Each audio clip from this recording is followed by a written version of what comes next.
Wait till you see this. Jake Paul just challenged one of the most dangerous boxers on the planet, Gervonta Tank Davis. People said Jake had no chance, but this fight just changed everything. The knockout bonus? It's real and it's making both fighters go crazy. What's about to happen could shock the entire boxing world. He's pretty mentally weak in the ring. You know, as soon as things don't start going his way, he starts to crumble, and things aren't going to go his way. So I think he's going to crumble. Yeah.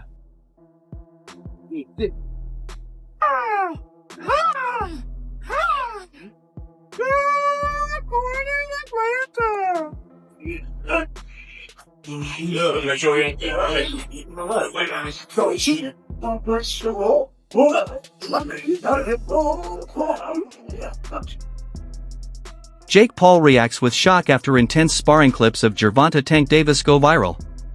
Jake says he actually loves when people doubt or criticize him because it makes every fight even more exciting. He explains that he's been training hard, staying laser-focused, and mentally sharper than ever. With confidence, Jake says he's wanted to face Tank for a long time, and now that the fight is real, he truly believes he can beat him. For Jake, this isn't just another match, it's the fight that could change everything. Stand on business and say the other person's gonna win. I like it. So when it makes it fun. When he lay your boy out, he's my boy too. I love Mike. Mike will move from this side to this side without you knowing exactly at which moment. Showbiz the adult strongly responds to critics who claim Tank Davis only took this fight for money. He says it's not that simple. Jake revealed the contract includes a special knockout bonus, which changes the whole motivation behind this fight. If there's a big reward for a knockout, Tank will go all out, no playing safe, no holding back. This isn't just about pride anymore, it's about money and legacy. Showbiz explains that Tank is a proud fighter, and the idea of being knocked out by a YouTuber is unacceptable to him. So when people say it's just a payday, they're missing the real story. Tank's pride, ego, and legacy are all on the line, and that makes this fight deeply personal. You guys told me that Gervonta Tank Davis is just taking this fight for a payday. He's just trying to get to the bag. Well, you got the fight itself, which is a payday, and you got a KO bonus on top of that, a big bonus. That's what Jake Paul said. They're going to get a big bonus. And they got a side bet of $2 million. They get two. Yeah, Shake on it. Yeah. Shake on it. Shake $1 million. $2 mil? $2 mil? $2 mil. Let's do it. Bro, get it shake. Oh, they're shaking left here. $2 mil. There we go. Oh my fuck. Why not get the entire bag? Whenever I got good food on my plate, I clean the plate. There is no reason to board y'all. Hold on. Because I'm going to play some Marvel Rivals. Let me get all this together. I'm going to be playing some Marvel Rivals later. Hold on, let me get my blind. Two sugars, no cream. And yes, no cream. Because I'm fired up today. I got on the scale today and I'm 209 pounds. Okay, you guys know that I'm on the fitness journey. I'm showing you guys my video journal. And I started at 217 pounds when I started all this 12 days ago. And I'm telling you, I'm seeing faint abs. Hold on, the faint abs. Woo!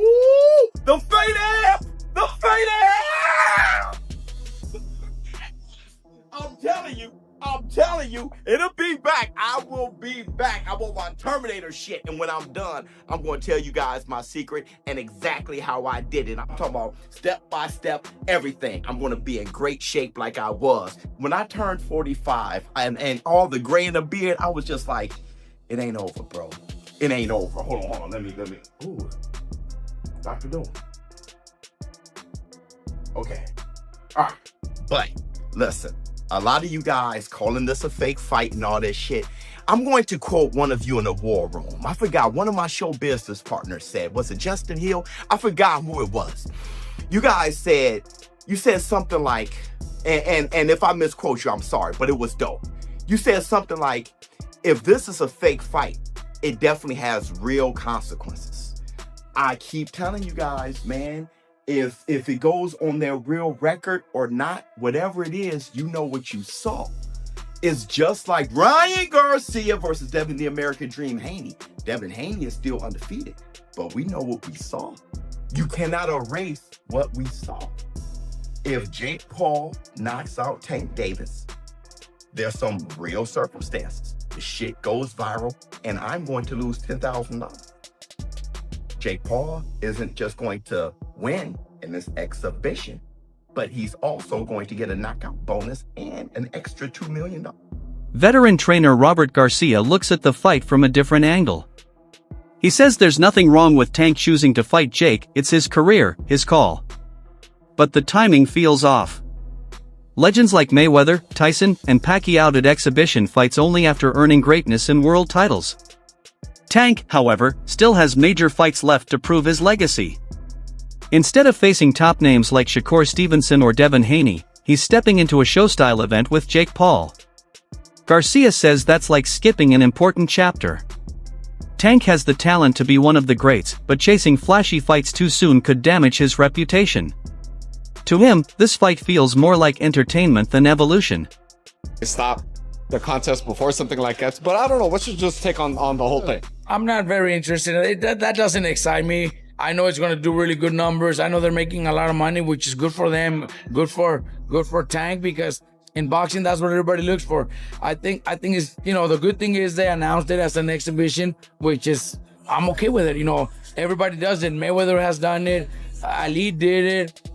The only thing, my personal opinion is Tank, they all did it when they had already accomplished so much. They already did so much. Mayweather did everything in boxing and accomplished everything. Muhammad Ali did the same, and many others that have done it. I think Tank never gave us the fights that we really wanted. Never really gave us those challenges. He never really challenged himself. He didn't give Roach that rematch, which he should have. Mayweather did it when he had a hard time with Maidana and Castillo. Right away, he did the rematches to prove everybody wrong, and look at what he did. He beat him clearly.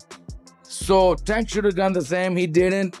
That I could criticize, but then at the end also, if you're making 30 to 50 million, I don't even know what he's making to fight, to have an exhibition against just Jake Paul, I would have asked. I would do the same. No one would say no to that. If I had one of my fighters get an offer to fight a big celebrity, a big YouTuber for $20-30 million, I would probably do the same. So I don't blame him. It's boxing. At the end of his career, 20 years from now, nobody's gonna care how many belts he won or who he fought. Boxer Bernie Thaw gives a brutally honest take. He laughs at fans who say at least Tank's making money, reminding them that Tank is already rich. Fans don't watch for money, he says. They watch for action, skill, and greatness. Bernie explains that what fans really care about is the ring drama, like if Lamont Roach beats Isaac Pitbull Cruz, that would actually mean something for the sport. Because if Pitbull loses, it raises questions about Tank's performance and ranking. For Bernie, fights like Jake versus Tank might be good for headlines, but they don't build legacy. Real boxing fans crave battles that test greatness, not wallets. Rematch with Tank, and it's I kind of don't really care about the fight no more. It's starting to lose a little steam. But I'm saying, if he stops Pitbull Cruz, right?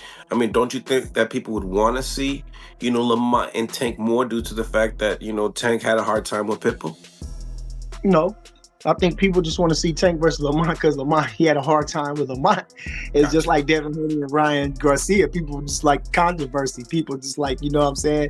So people like to see finished business. They don't want to leave it unfinished. And that's what the intrigue is. They want to people want to see finished business. So, you know what I'm saying? I think that's the intrigue of the fight. And it doesn't make no sense why they taking so fucking fight, Everybody keeps saying that, Tank getting the money, but is we getting the fucking money? Is we bidding out for the fucking money? Is he gonna give us some of the money? Are we waiting on him to feed us any bit? No. I want what I want. Fuck that. I'm selfish. I'm a fan. I want to see the fucking fight. I don't want to see no fucking circus. You know what I'm saying? So where everybody's saying, oh, he back, who gives a fuck? I hope he already rich as fuck. He already won 30 million in the last fight or something. He got more money than I'm ever gonna have. I don't give a fuck. I want to see the fights. I'm a fucking boxing fan. I want to see a fucking fight. I don't want to see no fucking farce. fuck? Motherfucker count another motherfucker pockets. They all getting paid. These motherfuckers getting paid millions. Boy, we making how much? 60,000, 40,000 every motherfucking day, going to work 9 hours a day and shit. And then coming home with come on, waiting on income tax and shit like that to get some big bread. Come on, man. I'm talking about the average person. Lamont Roach shares his thoughts carefully but firmly. He says he doesn't blame Tank for taking a big money fight, but he's disappointed by how it happened. Roach reveals he had a rematch clause with Tank, yet Tank went silent and signed with Jake Paul instead. For Roach, that's not just bad business, it's disrespect. He admits anyone would be tempted by a fight this big, but it should have been handled professionally. Boxing is supposed to be about honor and fairness. By skipping obligations, Tank may have gained money but lost respect. Roach calls it a missed opportunity to show leadership and integrity in the sport. Made right for not executing that rematch. Is it safe to say that there was some money given to you because of that? Money given to me, not necessarily, but okay. You know, like I said, those guys took good care of me. Those guys on the other side took care of me. Not him personally and not his team personally, right. But you know, but somebody made it right for that rematch not happening. Kinda, you could say that. Yeah, kinda. I understand. I don't understand the position you're in, but from the outside looking in, you had a phenomenal performance against arguably one of the best fighters, you know, top 10 pound for pound fighters in Tank, which many didn't believe it would happen. So you want the opportunity to get back and you know, I guess get the victory. But can you really, honestly, putting yourself in Tank's shoes, be upset with taking advantage of the opportunity to fight Jake Paul? Reportedly, there's about $40 million that he's going to get paid. Now, I don't know this to be, you know, accurate, but I'm saying those are the reports, right? If you were in his shoes, wouldn't you do the same thing? See, now, this is something that I explain and express, and I hope everybody gets. That opportunity is an opportunity that you probably cannot pass up. But it's about how you handle it. It's about how you go about it.